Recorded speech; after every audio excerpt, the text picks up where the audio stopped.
اسی علم کے حوالے سے اس شخص سے متعلق یہ 4 باتیں جو ہیں لکھ دی جاتی ہیں۔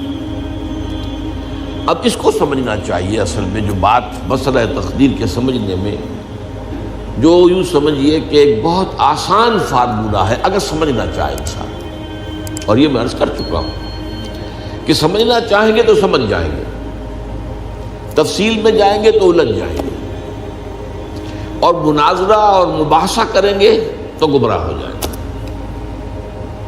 چنانچہ اسی پر میں حدیث آپ کو سنا چکا ہوں کہ ایک مرتبہ حضرت ابو ہریرہ فرماتے ہیں کہ حضور صلی اللہ علیہ وسلم برآمد ہوئے اپنے حجرے سے، اور ہم مسجد کے گوشے میں بیٹھے ہوئے تقدیر کے بارے میں بحث کر رہے تھے، تو آپ شدید ناراض ہوئے، اور اس قدر آپ کا چہرہ مبارک غصے کی وجہ سے سرخ ہو گیا کہ ایسے محسوس ہوا جیسا آپ کے گالوں میں انار کا رس جو ہے وہ ڈال دیا گیا ہے، وہ اس کے اوپر بہا دیا گیا، وہ سرخ قندھاری انار، اس کا تصور کیجئے، وہ عام انار نہیں جس کے اندر وہ رنگ نہیں ہوتا۔ پھر آپ نے فرمایا غصے سے، کیا تمہیں اس بات کا حکم دیا گیا؟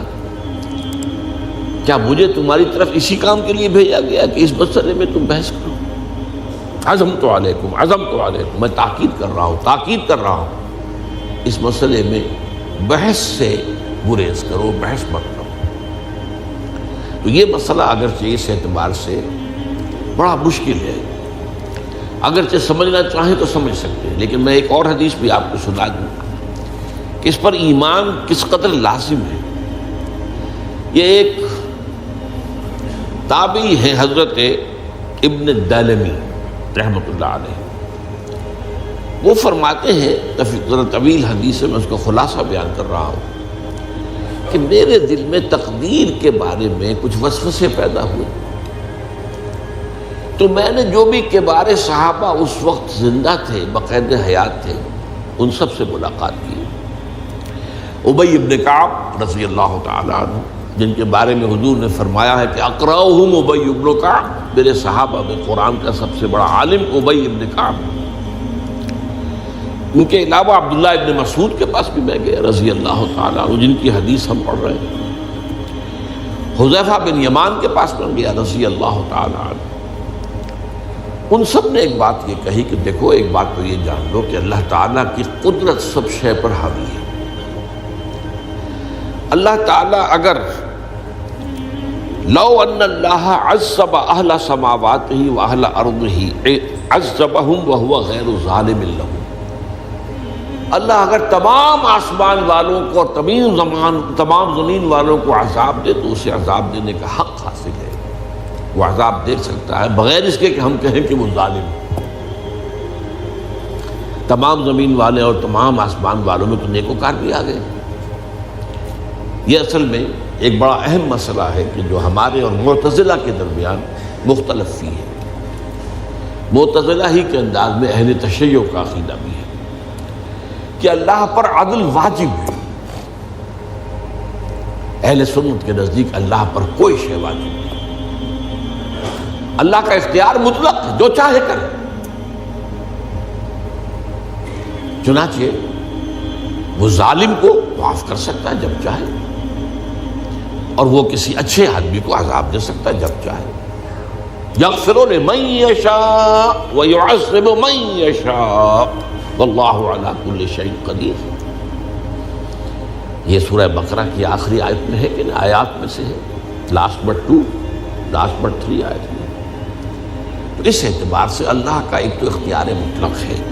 پھر میں زید ابن ثابت کے پاس گیا تو انہوں نے یہی بات مرفوعاً بیان کی کہ میں نے خود حضور سے سنی ہے یہ بات۔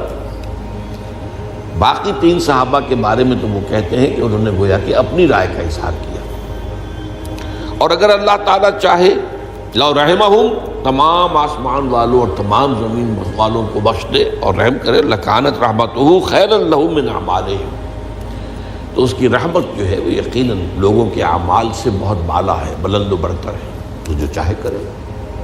وہ ابو جہل کو بخش دے، کون اعتراض کر سکے گا؟ اور وہ کسی سے بڑے شخص کو جو ہے وہ عذاب دے، کون اعتراض کر سکتا ہے؟ اس اعتبار سے پھر انہوں نے فرمایا وَلَوْ أَنفَقْتَ مِثْلَ أُحَدٍ ذَهَبًا اور دیکھو ابن الدینمی جان لو، اگر تم احد کے پہاڑ کے برابر سونا اللہ کی راہ میں خرچ کرو گے فی سبیل اللہ، ما قبل اللہ منک حتی یؤمن بالقدر، اللہ تعالیٰ اسے تم سے قبول نہیں کرے گا جب تک کہ تم تقدیر پر ایمان نہیں رکھو۔ اور اس کے بعد فرمایا اعلم، جان لو، انما اصابک لم یکن لیخطئک، جو چیز تم پر واقع ہوتی ہے، کوئی تکلیف آتی ہے، کوئی حادثہ پیش آتا ہے، وہ تم سے ٹلنے والا تھا ہی نہیں۔ مطلب یہ کہ تم سوچو کاش میں یوں نہ کرتا، یوں کر دیتا، اگر یہ ہو جاتا، وہ ہو جاتا تو میں بچ جاتا، نہیں، وہ تو آنے والی بات تھی، وہ اللہ کی کتاب، وہ اللہ تعالیٰ کے علم قدیم کے اندر پہلے سے لکھا ہوا تھا، تو موجود ہے، تو وہ تو آنی ہی آنی تھی۔ وَأَنَّمَا أَخْطَأَكَ لَمْ يَكُنْ لِيُصِيبَكَ، اور جو چیز کہ تم سے چھوٹ گئی، جاتی رہی، تمہارے ہاتھ سے نکل گئی، ممکن ہی نہیں تھا کہ وہ تمہیں ملتی، وہ اللہ تعالیٰ کا وہ جو علم قدیم ہے اس کے اندر پہلے سے طے ہے۔ وَلَوْ مِتَّ عَلَىٰ غَيْرِ هَٰذَا لَدَخَلْتَ النَّارَ، اگر دیکھو تم غور سے سن لو، اگر اس عقیدے کے سوا کسی اور پر تمہاری موت واقع ہوئی تو جہنم میں داخل ہو جاؤ۔ تو یہ اس ایمان بالقدر کی اہمیت کا معاملہ۔ اب اس کے لیے جو میں کہہ رہا تھا کہ ایک فارمولہ جو سمجھ میں آ سکتا ہے وہ یہ ہے، انگریزی کی جو اصطلاحات کے حوالے سے پہلے میں واضح کروں گا، وہ ذرا زیادہ واضح ہے۔ ایک ہے پری نالج، کسی چیز کا علم پہلے سے ہونا، ایک ہے پری ڈیسٹینیشن، کسی شے کا پہلے سے طے پا جانا۔ ان دونوں میں گڑبڑ کا نہیں کرنا چاہیے۔ اللہ کا علم قدیم اس کے جبر کو مستلزم نہیں ہے، اس کا علم ہے یہ کہ تم یہ کرو گے، اس کا مطلب یہ نہیں ہے کہ تم اس کے جبر کے تحت کر رہے ہو۔ اس کی ایک سادہ سی مثال میں دیا کرتا ہوں، پھر میں عرض کروں گا، سمجھنا چاہیں تو یہ فارمولہ بہت کافی ہو جائے گا۔ آپ کسی بچے کے سامنے کوئی کھلونا ڈال دیں، آپ کو تقریباً یقین ہے وہ متوجہ ہوگا، اسے اٹھائے گا۔ ہو سکتا ہے بچہ کسی اور دھن میں ہو اس وقت، ادھر اس کی توجہ کسی اور کو نہ اٹھائے گا۔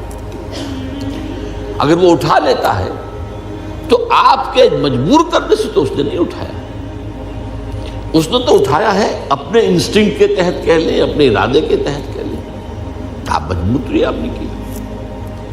لیکن اللہ تعالیٰ کا جو اندازہ ہوتا ہے، وہ اندازہ قدر کے معنی اندازہ بھی ہے، میں بیان کر چکا ہوں آپ کو۔ اس کا جو علم قدیم ہے وہ غلط ثابت نہیں ہو سکتا، ظاہر بات ہے کہ پھر تو اعلیٰ کل شیء علیم وہ ہے ہی نہیں۔ اس کا علم قدیم جو ہے اس میں کوئی خطا نہیں ہو سکتی۔ یہ ہے در حقیقت پری نالج اور پری ڈیسٹینیشن، دونوں کے اندر فرق کر لیا جائے، یہ جبر نہیں ہے۔ ہاں اللہ تعالیٰ کا علم ہے، اس علم کے مطابق چیز جو ہے وہ لکھ دی گئی ہے۔